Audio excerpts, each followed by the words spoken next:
Bad. All right. Hello, everyone, and welcome to episode 5 of the Indigo Women podcast. We are a conscious community that guides women to activating their higher self-consciousness, claiming their wholeness, and really stepping into the fullness of life and all that it has to offer. This is our very first interview episode with the fabulous Abi Collins, and I'm really excited about this. So excited to be interviewing this wonderful lady.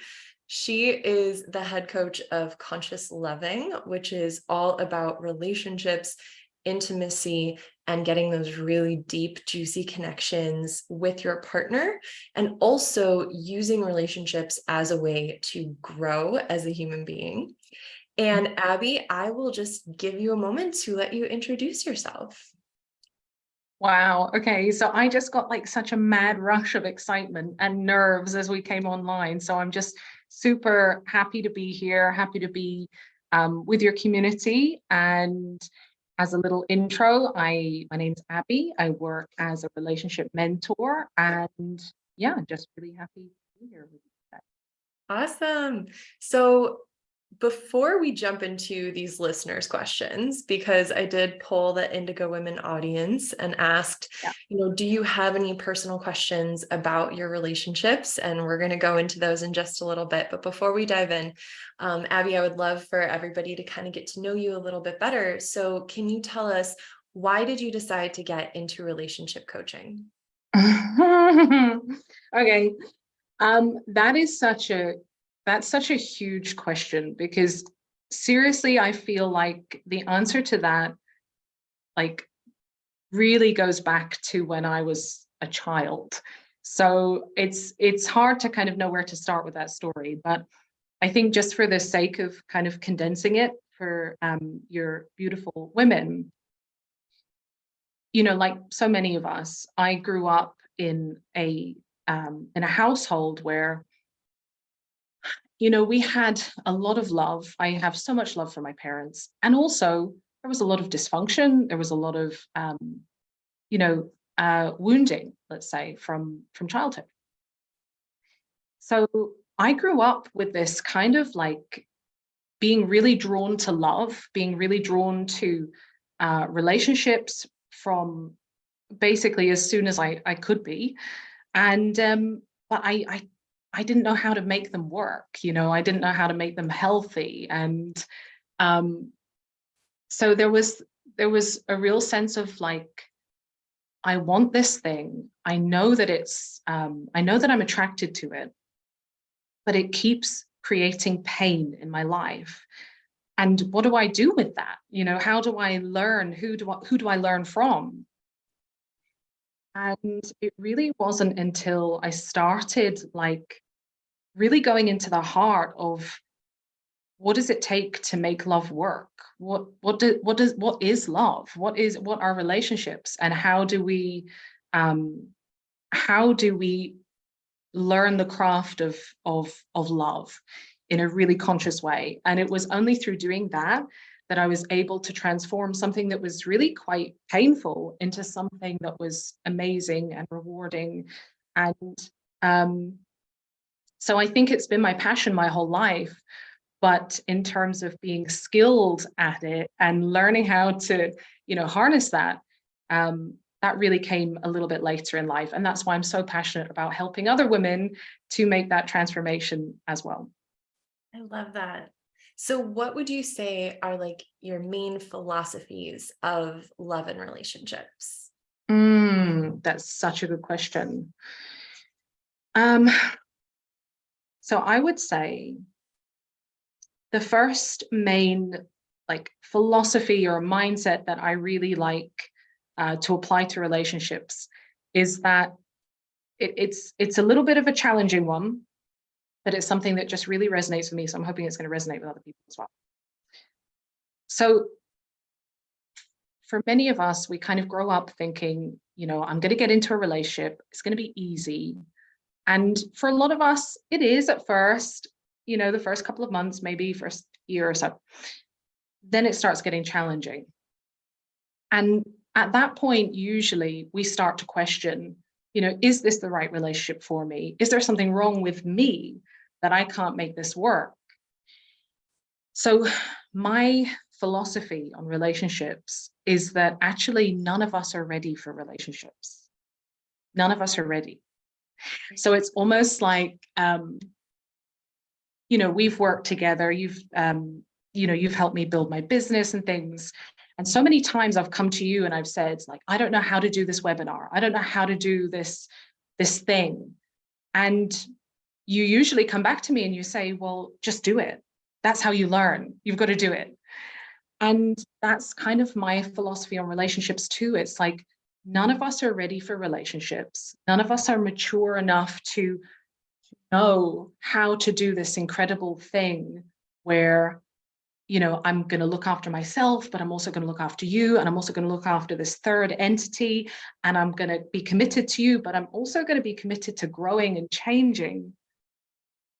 So that whole complex thing, we're not ready for.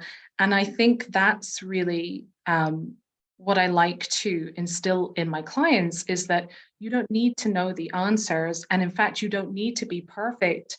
And you don't even need to have got together for the right reasons, because you're here and this is a playground. This is a place where you can now start to learn and to grow into the person who you were born to be. That's so fun. So how has that philosophy facilitated breakthroughs for some of your clients? Yeah, that's a really good question. So I think, when I'm working with clients, there can be like at the early stages, there can sometimes be a lot of shame around, we've all felt this feeling of like, if I'm not getting this right, especially in your personal relationships, it's like, if I'm not getting this right, something is wrong with me. And so I've worked with women who are like, is there something wrong with me that this isn't working? Is there something wrong with me that I'm getting triggered? Am I not healed enough to have a great relationship? So some of the biggest breakthroughs with that philosophy has been me really saying to my clients, like, you're human and you're meant to be triggered. That's a part of life and that's a part of relationships. And so it's not about finding a person who's not going to trigger you, or becoming a perfect person who never gets triggered. It's about learning how to ride that wave and how to, really create a beautiful relationship even within the trigger. So, yeah, I think that's created some big breakthroughs just in terms of, okay, finally, I can let go of this shame that I've been carrying. And finally, I can accept that, I can be imperfect and I can be messy. And actually, that is a part of love. That is a part of human love. And I can lean into that a little bit more. This makes me really happy because there's such a narrative in our culture that you can't properly love someone until you fully love yourself. And I saw that eye roll, and I want to know what you would say to someone who is hell-bent on that philosophy. That that philosophy drives me crazy. And I get it. I get it because it's a half truth. Right. So like the idea that, yes, I mean, you and I, we've both done so much healing. So we know that the person we are now in relationship is not the person who we were 10 years ago. So there is some truth, of course, to the idea that if you do your healing work, if you fill your cup, then you're going to be you're going to have more resilience. You're going to be able to handle your relationship with a little bit more grace. However, who truly loves themselves 100% of the time? Like, who truly loves themselves 100% of the time? And also, whoever built self-love or love for themselves, whoever built that in a vacuum? Because actually, we learn to love. Our first experience of love is with our mother or our parents. That's how we learn to love. And so very often if we go into, sorry, I've got a little fly here, our third guest, if we go into our relationship really consciously, we can use that as a vehicle to build self-love. So, for example, okay, let's bring an example in here. So for me, okay, I used to have a wound around my sexuality and jealousy and like, how do I compare with other women? And that created so much pain for so many years. And it wasn't until I got into a relationship where I started to actually heal that wound. So it was through having the conversations with my partner, having him hear me, like challenging myself as well to like have compassion for him, and like just that whole setting boundaries, negotiating like what's safe for us. All of that process allowed me to build my self-esteem and to really heal that wound in a way that I never could have really if I had been single. Now, yes, I could have healed some of it, but I'm guessing that the moment I got into a relationship, it would have got triggered again. So that's why I think relationships can be a great mirror to us, to show the parts of us that, yeah, okay, I've got some self-love work to do here, and my relationship can help me do that, rather than you having to be perfect before you even start going out to meet someone. I love the idea of using a relationship as a vehicle for self-growth. And that feels really obvious to me now that we're talking about it. And I think that the reason why it's almost like an obvious light bulb is because we were raised in the era of Disney and fairy tales, and there's always that narrative of, and then they lived happily ever after. So there's this whole adventure, and then you marry your prince, and then it's happily ever after. Yeah. And I feel very indoctrinated by that idea from like when I was very small. But your philosophy is no, that relationship just continues the journey for you. And if we can embrace that as being part of self-development, then we can really start to embrace the challenges of relationship as opportunities. Yeah, 100%. And I just loved what you said there. Firstly, I'm a massive Disney fan for my sins. I know that it follows tropes and all the rest, but as you said, we're the products of the Disney era. But yeah, you're absolutely right. It's like we see, and it's the same with a lot of rom-coms. And again, I love rom-coms. Nothing wrong with rom-coms, but there is a story arc where the ending is when they get together, and it's kind of suggested that that's where the journey ends. And I got chills when you said adventure, the word adventure, because really, well, what does that kind of suggest to us? It suggests that the adventure ends when we're together, and then it's just easy plain sailing. But actually, what if we were to reframe that so that we could see that the adventure starts when we're together? Or it's, you have your own adventure beforehand, but like a new chapter of that adventure, our adventure starts when we're together. And that's when we get learning, that's when we get growing, that's when we get to do all of these amazing things together. And we don't need to be fully prepared for it before we start, because we can actually learn along the way. It reminds me of a philosophy that my roommate from several years ago had, which was this idea of us having in the meantime relationships. So I think that this wasn't her original idea. I believe that she got it from a book that she read, but it was this idea that some relationships are meant to be these temporary learning opportunities for us, and they still have so much value. Like when I look back on my life, there's 5 specific relationships. And it's funny to watch the timeline of my healing because every relationship got a little healthier and a little healthier. Mhm. But I'm curious what your idea is of, as a relationship coach, are you focused on helping women to like find their ultimate love? Are you helping them figure out if their relationship is in the meantime relationship? Like, what is your philosophy about this whole field of possibilities that are relationships? There's so many kinds. Mm. I love what you said there about, just reflecting on the experiences that you've had, because I totally relate to it. There were seasons where, it wasn't a relationship that was going to last forever.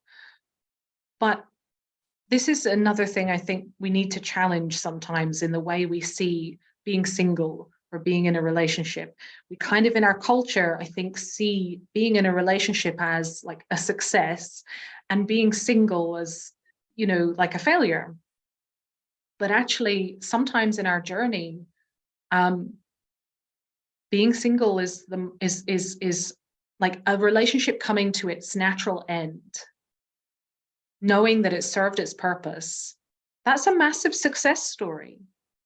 And it might not have been a relationship that lasted forever, but it served its purpose in your life. So what is it that I help women do? Well, and we kind of spoke about this the other day. I kind of landed on this phrase, which is so powerful for me. It's like, I help women to become the relational goddesses that they were born to be. And it may be that when I'm working with them, they're single. And so it's about getting them ready for that next chapter. It might be that they're in a relationship and it's about like working within that container. Or it might be that they discover, okay, if I'm going to step into my power, unfortunately, that means that this container is coming to its natural end. And so sometimes it can be a challenging path to walk, but it's always like such an empowering experience for us to step into our relational power and our relational purpose and to start really living from that space rather than living from the fear, rather than living from the smallness, to start actually claiming who we were born to be in a relationship. The phrase relational goddess is so powerful to me because it insinuates not just sexual relationships or intimate relationships, but also the most intimate of relationships, which is with ourselves, or platonic relationships, or relationships with our coworkers, or relationships with strangers. It's it's all encompassing of all types of relationships. And I imagine, and correct me if I'm wrong, but I imagine that the way we approach relationships in one area of our life probably is mimicked in other areas of our lives. And I imagine that focusing on the tools and ideas that you have about relationships would actually create a ripple effect in many areas of our lives. 100%, absolutely 100%. I kind of see like being relational as a way of life.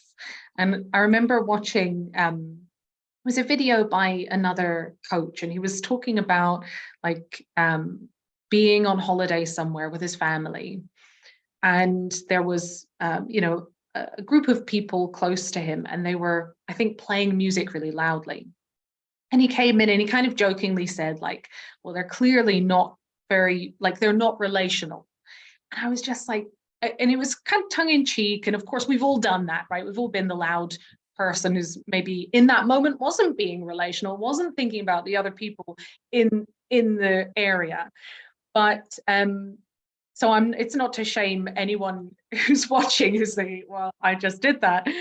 But it is to say, yeah, there is a mindset that starts forming when you start working on this relational, because it's a word that I think we're very familiar with the word emotional. That's something that's in our vocabulary, but to be relational is a slightly different thing. And so when we start to really build that muscle, it's like, yeah, it's not just in our intimate relationship, although our intimate relationship is the one that challenges us the most. So it's the place where we get to grow the most, where we really get tested. That and probably parental relationships as well. But yeah, absolutely. Those skills, they go everywhere with you. They go into your business relationships, into your family relationships, into your friendships with your children. It being relational is a universal skill for sure. That's amazing. Well, speaking of intimate relationships being one of the Yeah, let's biggest do it. challenges that we have, and therefore biggest opportunities that we have, I think this would be a brilliant segue into our listeners' questions. Yes. So I'm very interested to hear how you answer these, because I don't know what my answers are. So this is going to be a really fun conversation. So the first question that was written in was, what are some healthy ways to support a loving partner when we're both challenged by emotionally tough conversations? And she said that sometimes they just resort to texting each other because that face-to-face conversation is a bit too intense. So what would you say? So first of all, I would just acknowledge that I'm hearing so much care in this question from the person, because the way that they phrase this is, how do I support my partner, right? When we're both challenged by these really difficult conversations, but how do I support my partner? So that just feels very loving to me, really thoughtful and really relational. What I would say is, firstly, it is totally normal for us to be feeling triggered by difficult conversations. We are, as humans, we are hardwired to detect threats, right? So if our partner uses a certain tone, or they use a certain facial expression or certain wording, or if we're talking about something that's really challenging and a bit crunchy, and it brings up some mixed feelings in us, we start to get a little activated. And that is perfectly normal for the person who has asked this question. I hear you, I see you. And one of the ideas that I like to use with this is, with my clients and also in my own life, is whenever I'm feeling triggered, whenever I'm handling a crunchy moment with a partner, or with someone in my life who's very close with me, I like to imagine that I have something called a scared animal. So I have a scared animal, you have a scared animal, we all have a scared animal. It's the part of us who gets defensive, who gets triggered. And so my question to this person would be, or my recommendation to this person would be, get to know your scared animal. How does your scared animal react when you have these difficult conversations? Is your scared animal the type that moves towards your partner and wants to ask questions and wants to have reassurance and maybe escalates the tone of things? Or is your scared animal one that runs away and kind of shuts down or goes to the other room and wants to have the distance? So knowing how your scared animal tends to act, and also to answer the question about your partner, knowing how your partner's scared animal usually acts, is going to really help you to know, how can we have this conversation in a way that I'm being sensitive to my partner's scared animal and how they usually act. I'm sensitive to my own scared animal and how they usually act. And just having a conversation about that with your partner and seeing, how can we work with our scared animals here? Because I don't want to hurt you and you don't want to hurt me.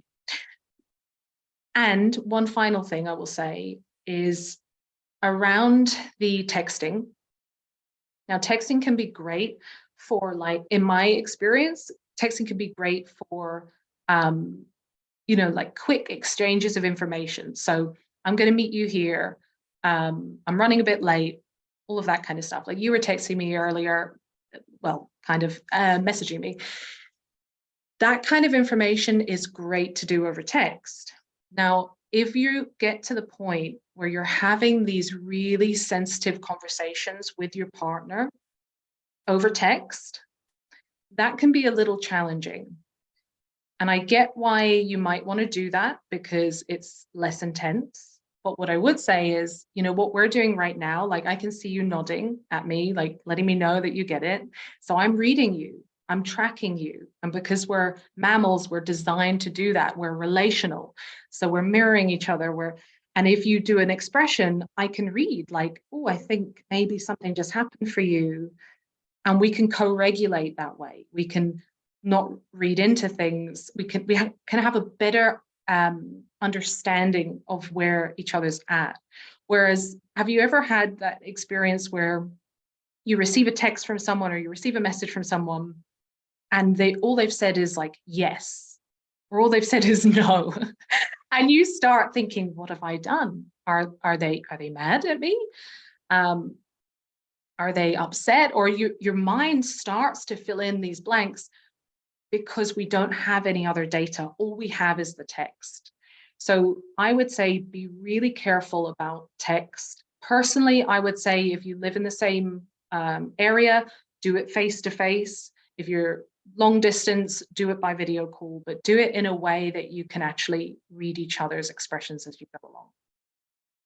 I am so in love with the scared animal idea because I see so much potential of being able to each take time to identify your scared animals, make each other aware of your scared animals, and then even bring your scared animal into the conversation. So when you don't know how to verbalize your own feelings, be like, okay, well, my bunny rabbit is running from you right now. And let your scared animal do the talking. Sometimes having that third party can be so helpful for emotional processing. I love that.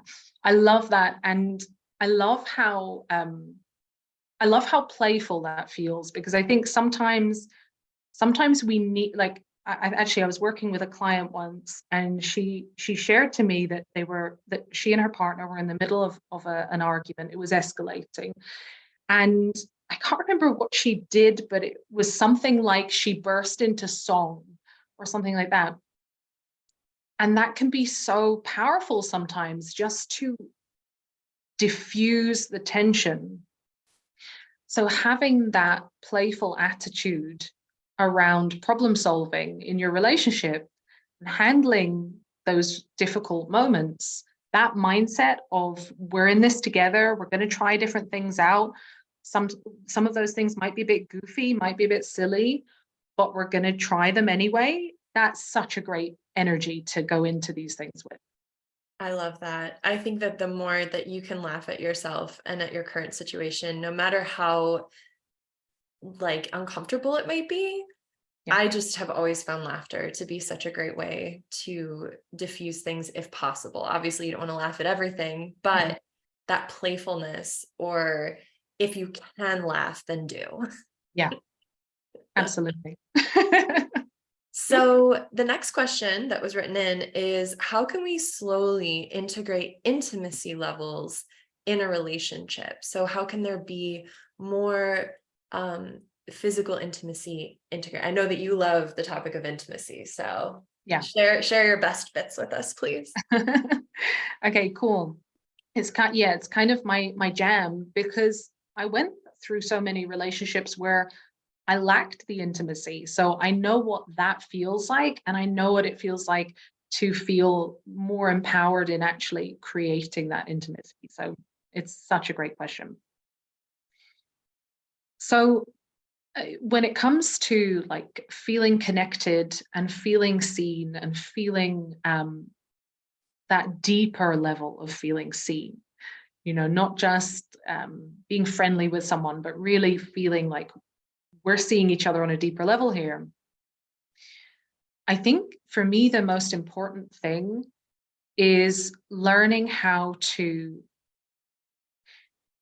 stand in your naked truth. So how to access a deeper truth in you, right? Because it's really hard for us to create intimacy if we're not being intimate with ourselves. So, for example, if we were talking and there was something that I was just keeping at the back of my head, like if we were going out for coffee and something had happened to me that day and I just wasn't telling you, that's going to be difficult for us to feel connected because there's something that I'm keeping from you. I'm not giving you my deeper truth. So one of the things that a lot of women can struggle with is, I don't want to share my feelings. I don't want to share my needs because I don't want to be inconvenient, without actually realizing that it's by being so deeply yourself. It's by really showing your partner, this is who I am. This is how I'm feeling. This is what I'm thinking. This is what I need. This is where I came from. This is the part of me that I'm kind of scared to show you. That's when we feel that rush of, wow, okay, they're really seeing me now. They're really seeing me. And so I would say the first step to building more intimacy is just to work on accessing your deeper intimacy and learning how to share that with your partner in a way that they can hear it, in a way that they can see it. So, for example, if you've been used to sharing your feelings in a way that is like, well, you just make me feel this way, right? That's not going to be very well received. It's very likely that your partner's defenses are going to come up. And so the intimacy, like there's a part of it where it's about sharing your intimacy, sharing your truth in a way that your partner can really hear you. So learning how to do that and how to get really curious with your partner so that they can start sharing their stuff. And then that spirit of sharing is going to fan the flames of intimacy, is going to fan the flames of sexuality. And actually having those crunchy conversations and having all of those moments of like, I'm going to share something that feels a bit risky, those are actually the things that build the security and the intimacy over time. I really appreciate the curiosity part, because using and facilitating more curiosity in every area of my life has led to so much growth and self-discovery. So much of my own personal inner work had to do with curiosity. And so in the relationship that I'm in right now, when my partner says something that kind of like trips a wire, or there's something going on where I'm like, you're not telling me something or whatever it is, I resort to asking questions immediately. Be like, so what made you think that? Or what was the purpose behind saying that? Or what's really happening here? And I try to ask what questions, what is the purpose of this? What is the purpose of that? Because I think that it will kind of give him the opportunity to look and go inward. But he'll do the same for me too. So if there's something that, my facial expression changes or my energy changes, it's always, okay, well, why did the thing that I said change your energy? Yes. And we always are looking to assume the best in each other.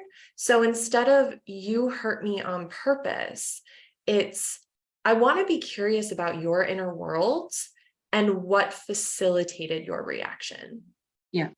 And when we assume that one another is not hurting each other on purpose, and that there's actually just some background programming that's running that we're not conscious of yet, but we can become conscious of it together through conversation, it really creates a ton of intimacy in our relationship, because like you said, sometimes he doesn't know why he reacts. Sometimes I don't know why I react. But when he asks me, so what was that about? I can be like, I don't know. Let me reflect.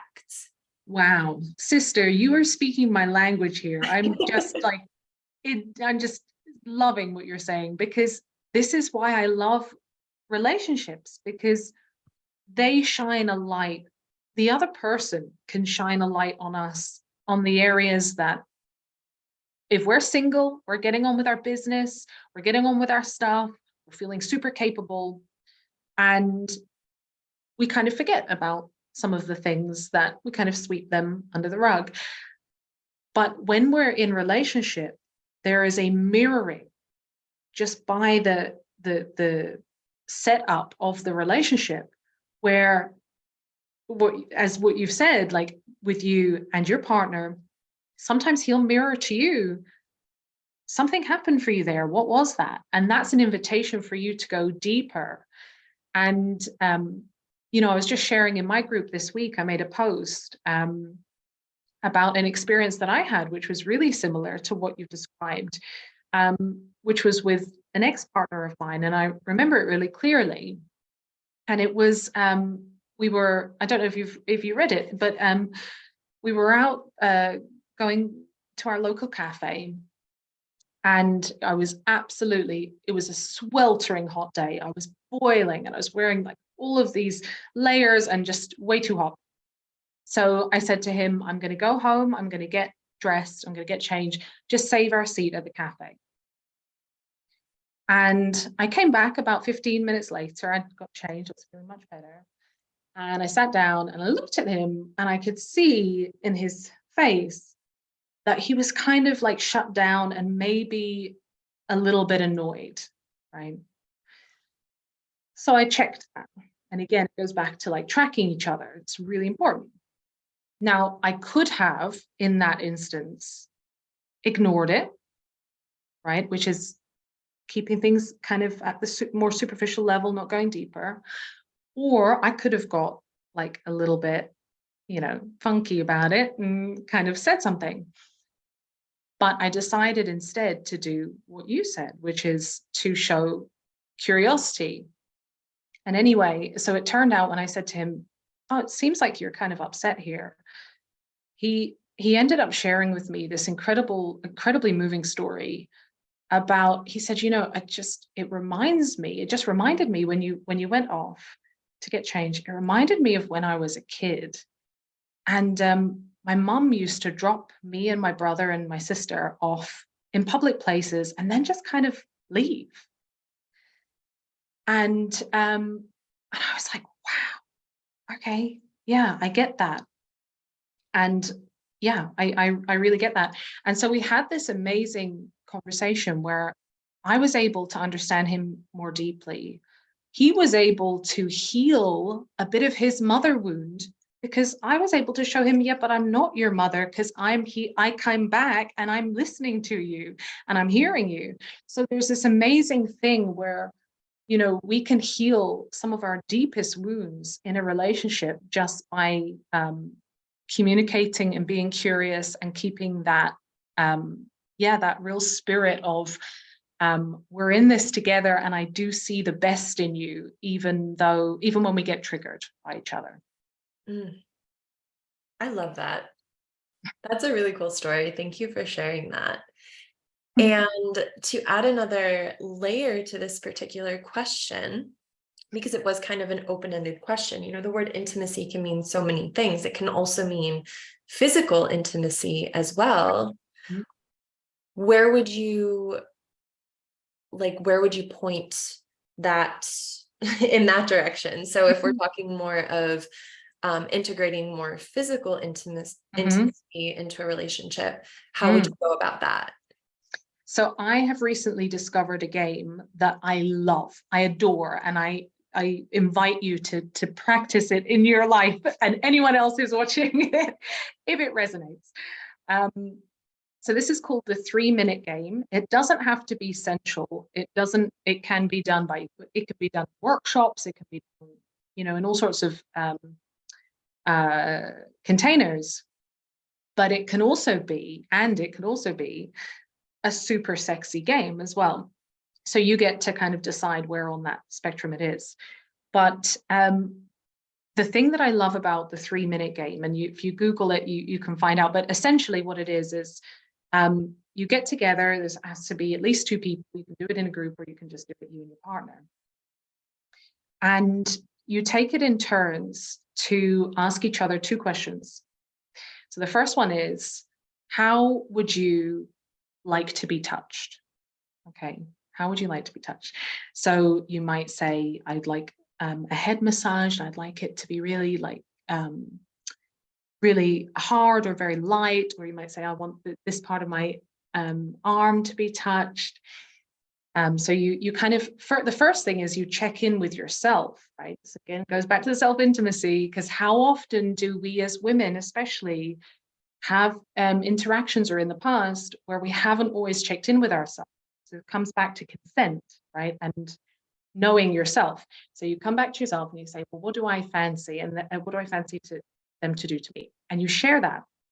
Now, next important part is that they say back to you say to them, sorry, is that something you can give me with a full heart? So again, you're asking the other person to check in with themselves. And they get to say, like, they might say, well, yeah, I'll massage your head, but I don't want your head to be on my lap. Or they can kind of say, like, they can set the parameters there.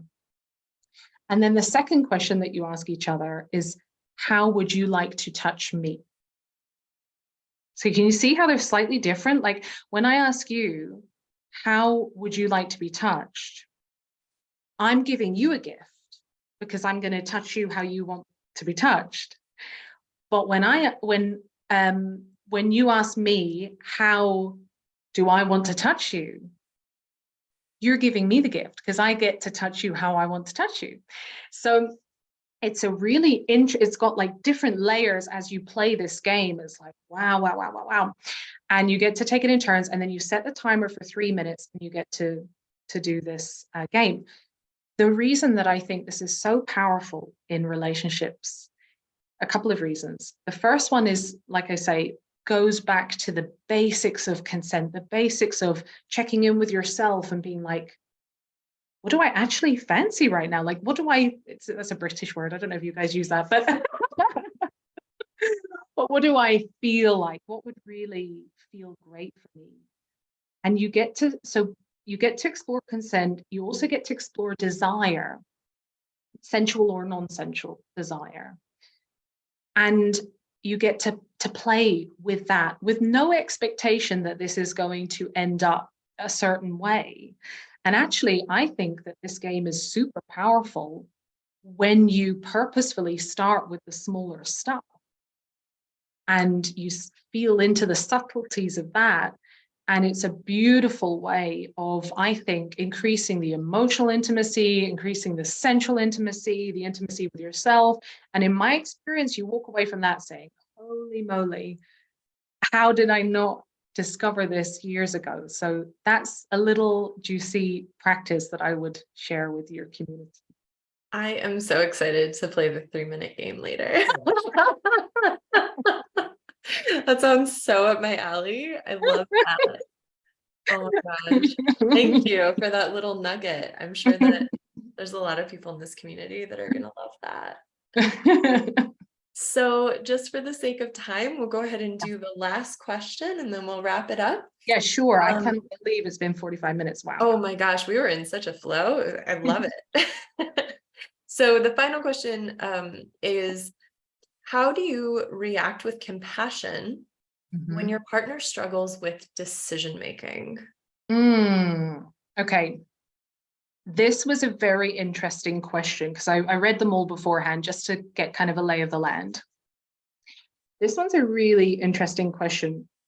One of the things that I noticed from reading it was I didn't really leave with any kind of sense of what the questioner is feeling, right? So because there wasn't really much about I'm feeling this, or I need this. It was really about the partner.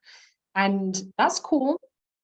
And if I were speaking with this person, I would be feeling really curious about what is it that she's feeling? What is it that she needs? Right? I did notice some memes though Ah, associated with this question. And okay. there was a lot of, I am not your mama. Okay. So Okay. I think that it was this feeling of like parentification, perhaps. Yeah, and that's a great catch there. So yeah, so if I was speaking with this person, I would kind of ask her a little bit more about her feelings. Um, because at the end of the day, that's where it starts, right? We can't change our partner. Um, we can make requests, of course we can make requests, but it really does come down to us first of all. So I would be, in terms of, okay, so the question was, how do I treat them with compassion? So the first key that I would say to building that compassion is just to really get familiar with your partner's history.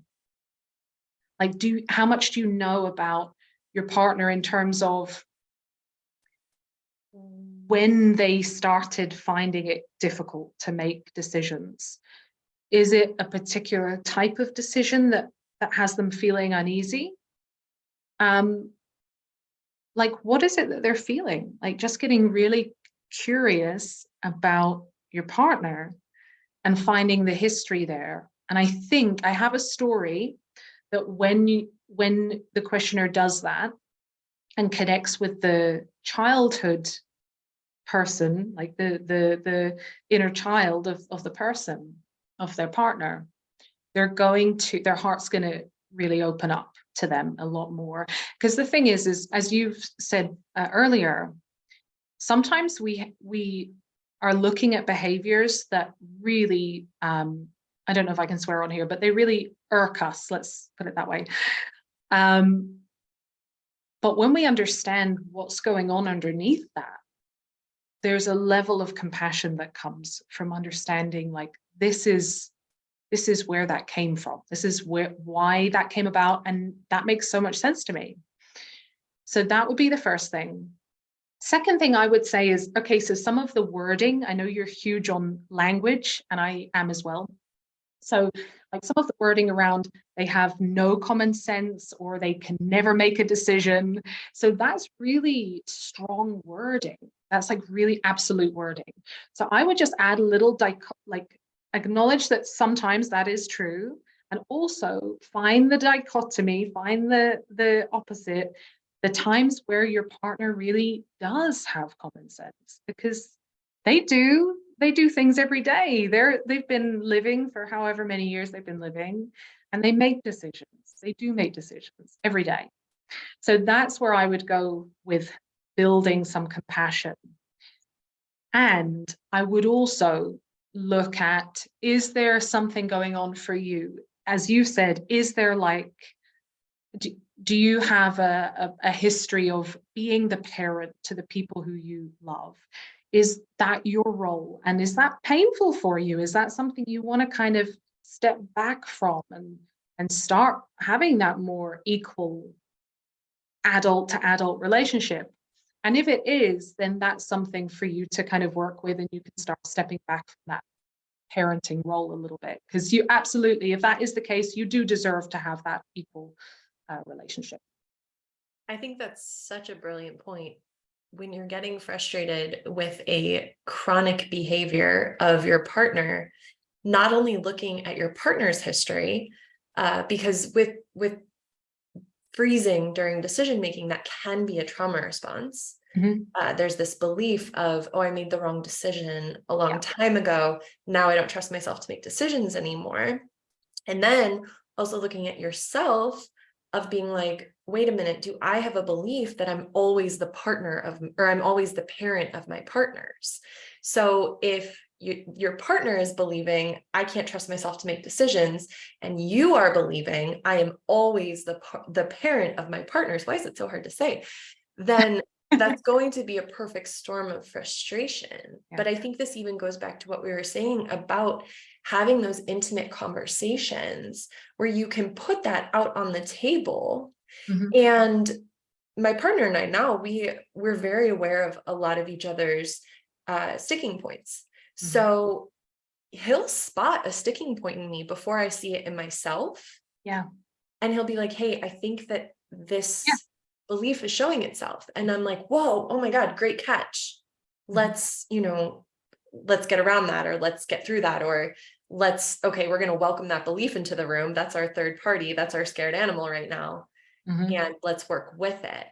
And I think that looking into each other's inner monologues that are going on in those points of contention can be really, really helpful for unraveling that and eventually solving it, even if it's just, within the way that you relate to each other. Yeah, 100%. And I think that's really valuable as well. And again, I love what you've kind of demonstrated in your relationship, and it just speaks so much to where you are in your journey, that you guys are helping each other out, to spot these moments. Um, that's beautiful. And yeah, I think we one of the things that we need to recognize is that whenever we're in a relationship, there's always a dynamic. So if one person's under functioning, you can pretty much guarantee the other person's going to be over functioning. So there's always we always have our part in it. So we can focus on the other person's part, and that's fine. And also we can look at our part, and we can maybe shift. It's like a tango. If we shift our energy, then we kind of invite a little bit of shift in the dynamic. So if we step down from the parental role, we kind of invite the other person to come and meet us there. So you're going to have, I think, a better chance of success if you focus on your part, rather than your partner's as well. So I think that's a really key point. Yeah. This was awesome. This is so fun. Yeah. I loved I it. want to co-relationship coach with you someday. So Abby, where can we find you on social media if we want more of you? Yes. Oh, thank you. You can check out my Facebook group, Conscious Loving for Women. We could maybe leave like a little link somewhere. And yeah, that's the main place. If you want to friend me, I'm open to that as well.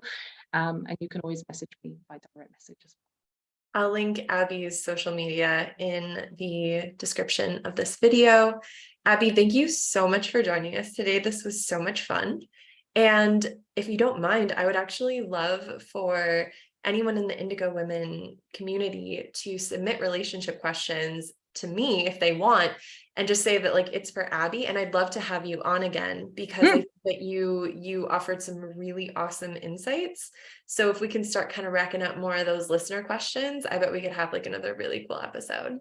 They were so much fun. And just to say to the listeners, thank you so much for those questions, because they were lots of fun to dive into. And yeah, I really love them. Awesome. Well, thank you so much again for joining us. We're going to see you again soon. And again, this is Abi Collins. So thank you so much, and follow her Conscious Loving group. All right. We'll see you next week. Have a good one. Bye. Bye.